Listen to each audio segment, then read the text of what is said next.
ভারতের seven sisters বা সাত বোনের সংসারে বাংলাদেশের ভূমিকা কী? সম্প্রতি এমন একটি প্রতিবেদন প্রকাশ করেছে বিবিসি বাংলা। বাংলাদেশের নতুন অন্তর্বর্তী সরকারের প্রধান উপদেষ্টা ডক্টর মোহাম্মদ ইউনূস দায়িত্ব গ্রহণের ঠিক দুদিন আগে ভারতীয় চ্যানেল এনডিটিভিকে একটি সাক্ষাৎকার দেন। সেখানে তিনি বলেছিলেন, আপনি যদি বাংলাদেশকে অস্থিতিশীল করে তোলেন তাহলে সেই অস্থিরতার আঁচ কিন্তু বাংলাদেশের বাইরেও মিয়ানমার, সেভেন সিস্টার্স, পশ্চিমবঙ্গ সর্বত্রই অগ্ন্যুৎপাতের মতো ছড়িয়ে পড়বে। শেখ হাসিনা সরকারের পতনের আগে কয়েকদিনে বিভিন্ন ভারতীয় সংবাদপত্র বা চ্যানেলকেও দেওয়া একাধিক সাক্ষাৎকারে তিনি মোটামুটি একই ধরনের সতর্কবাণী উচ্চারণ করেন। আর প্রতিবারই ভারতের উত্তর পূর্বাঞ্চলকে বোঝাতে ব্যবহার করেছিলেন এই সেভেন সিস্টার্স শব্দবন্ধনটি। লক্ষণীয় বিষয় হলো, ভারতের উত্তর পূর্বাঞ্চলের রাজ্যগুলোকে বোঝাতে এখন কিন্তু নর্থ ইস্ট বা নর্থ ইস্টার্ন স্টেটস কথাটাই বেশি ব্যবহৃত হয়। সেভেন সিস্টার্স কথাটা এককালে জনপ্রিয় হলেও এখন ভারতীয়রা সেটি ভুলতেই বসেছেন। অথচ ভারতে সেভেন সিস্টার্স কথাটা ইদানিং প্রায় অপ্রচলিত হলেও বাংলাদেশে ওই অঞ্চলটিকে বোঝাতে এখনও ওই শব্দটি সবচেয়ে বহুল ব্যবহৃত। বাংলাদেশের নিরাপত্তা বিশ্লেষকরাও বারবার এই বিষয়টির উপর জোর দিয়েছেন। আসলে বাংলাদেশের সঙ্গে ভারতের যে 4000 কিলোমিটারের বেশি দীর্ঘ স্থল সীমান্ত, তার প্রায় 2/3 এই সেভেন সিস্টার্সের সঙ্গে। আরও নির্দিষ্ট করে বললে 7টি বোনের মধ্যে 4 বোন আসাম, মেঘালয়, ত্রিপুরা ও মিজোরামের সঙ্গে। ইতিহাস বলে, সেভেন সিস্টার্সভুক্ত এই রাজ্যগুলোকে বিভিন্ন বিচ্ছিন্নতাবাদী গোষ্ঠী অতীতে বাংলাদেশের ভূখণ্ড থেকেই অবাধে তাদের কর্মকাণ্ড চালিয়েছে।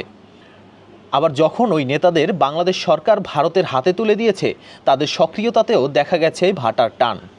সেভেন সিস্টার্সের সবচেয়ে বড় রাজ্য আসামের বর্তমান মুখ্যমন্ত্রী হেমন্ত বিশ্ব শর্মা একাধিকবার প্রকাশ্যেই বলেছেন, বাংলাদেশের বিচ্ছিন্নতাবাদী গোষ্ঠী আলফার নেতাদের ভারতের কাছে হস্তান্তর করেছে বলেই আসাম আজ এত শান্তিপূর্ণ। রাজ্যের লোক রাতে নিশ্চিন্তে ঘুমোতে পারেন।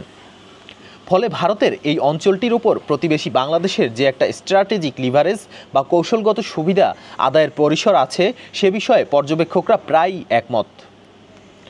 কিন্তু ভারতের রাজনৈতিক মানচিত্রে সেভেন সিস্টার্সের উৎপত্তি ও নামকরণ হয়েছিল কিভাবে?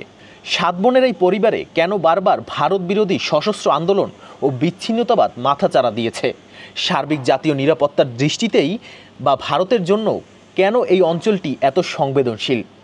1971 সাল ভারতের পার্লামেন্টে পাশ হওয়া নর্থ ইস্টার্ন কাউন্সিল অ্যাক্টের অধীনে উত্তর পূর্বাঞ্চলের 7টি অঙ্গরাজ্য কেন্দ্রশাসিত অঞ্চলের সার্বিক উন্নয়নের জন্য একটি পরিষদ গঠনের সিদ্ধান্ত হয়, যার সদর দপ্তর স্থাপিত হয়েছিল শিলংয়ে। এই রাজ্য বা কেন্দ্রশাসিত অঞ্চলগুলো ছিল আসাম, নাগাল্যান্ড, মণিপুর, মেঘালয়, অরুণাচল প্রদেশ, ত্রিপুরা ও মিজোরাম। এর মধ্যে ত্রিপুরা, মণিপুর ও মেঘালয় 1972-এর 21শে জানুয়ারি ভারতের অঙ্গরাজ্য হিসেবে স্বীকৃতি পায়। আসাম ও নাগাল্যান্ড আগে থেকেই ভারতের পূর্ণ অঙ্গরাজ্য, আর ওই তারিখে অরুণাচল প্রদেশ তখন নাম ছিল নেফা ও মিজোরাম ছিল কেন্দ্রশাসিত অঞ্চলের মর্যাদায়। ত্রিপুরার রাজধানী আগরতলাতে সে সময় টাইমস অফ ইন্ডিয়ার সংবাদদাতা ছিলেন জ্যোতিপ্রসাদ শইকিয়া, যিনি জেপি শইকিয়া নামেই বেশি পরিচিত ছিলেন। নতুন রাজ্য হিসেবে আত্মপ্রকাশের দিনে তিনি যে রিপোর্ট পাঠিয়েছিলেন, তাতেই তিনি নাকি প্রথমবারের মতো গোটা অঞ্চলটিকে ল্যান্ড অফ সেভেন সিস্টার্স বলে অভিহিত করেন। পরে ওই একই নামে তিনি একটি বইও লিখেছিলেন। জনশ্রুতি হলো, এই সেভেন সিস্টার্স কথাটি তখনকার প্রধানমন্ত্রী ইন্দিরা গান্ধীরও খুব পছন্দ হয়েছিল। ভারতের মানচিত্রের এক কোণায় 7টি রাজ্য বা অঞ্চলকে এক কথায় বর্ণনা করতে তখন সরকারি কাগজপত্রেও ধীরে ধীরে এই সেভেন সিস্টার্স শব্দটির প্রয়োগ শুরু হয়। এবার আসি চিকেন নেকের কথায়। ভারতের 4.5 বছর আগে বিতর্কিত নাগরিকত্ব আইনের বিরুদ্ধে যখন প্রতিবাদ তুঙ্গে, তখন শারজিল ইমাম নামে তরুণ অ্যাক্টিভিস্ট এক জনসভায় বলেছিলেন, ভারতের চিকেন স্নেক অবরোধ করে আসামকে পাকাপাকিভাবে দেশ থেকে বিচ্ছিন্ন করে দিলেই সরকার তাদের দাবি মানতে বাধ্য হবে। পূর্বাঞ্চলকে বাকি দেশের মূল ভূখণ্ডের সঙ্গে যুক্ত করে রেখেছে যে সরু অংশটা, সেটি আসলে শিলিগুড়ি করিডোর নামে পরিচিত। ভারতের মানচিত্রে শিলিগুড়ি শহরের কাছে অবস্থিত এই করিডোরটা অনেকটা বাঁকানো মুরগির ঘাড়ের মতো দেখায় বলে এই জায়গাটিকে চিকেন নেক নামেও অভিহিত করা হয়। আর এই করিডোরের সবচেয়ে সরু অংশটা মাত্র 21 কিলোমিটার চওড়া, যার আশেপাশেই রয়েছে অন্তত 4টি দেশের আন্তর্জাতিক সীমান্ত। এই দেশগুলো হলো চীন, নেপাল, ভুটান ও বাংলাদেশ।